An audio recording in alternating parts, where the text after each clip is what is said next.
হরে কৃষ্ণ বন্ধুরা, তো আমার সবাই কেমন রয়েছো? আশা করি সবাই ভীষণ ভালো রয়েছো।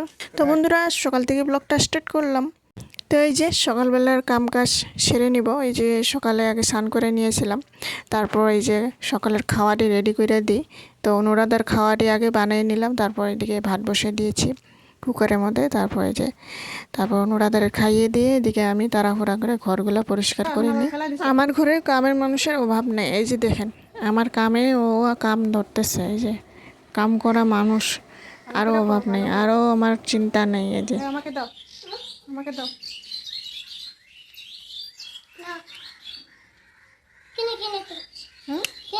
কোথায়? এখানে। আচ্ছা, ঠিক আছে।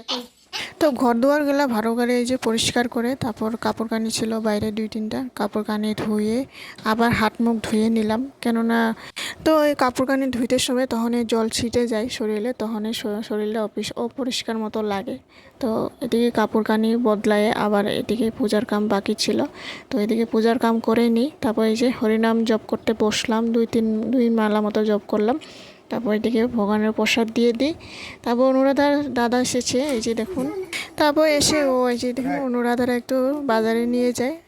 তো আমার দাদার ছেলে হয়, অনুরাধারে খুব ভালোবাসে, বোনের মতো। তো বোনে তো হয় নিজের।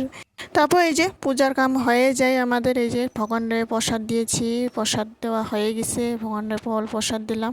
তো একটু কলা, তারপর একটু আপেল, তারপর আঙুর নিয়ে এসেছি। তারপর এই যে প্রসাদ দেওয়া হয়ে যায়। তো আজকে সকালবেলা রোদটাও খুব কড়া দিয়েছে, দেখলে মাথা ঘুরে যায় এমন রোদ। তো এসে ওরা একটু প্রসাদ দিয়ে দিলাম, একটু গরমে চা চুও খাওয়া যায় না। তো এই যে দেখুন কি রোদ। তো বন্ধুরা, ভিডিওটি ভালো লাগলে অবশ্যই লাইক করে দিয়ে যাবেন।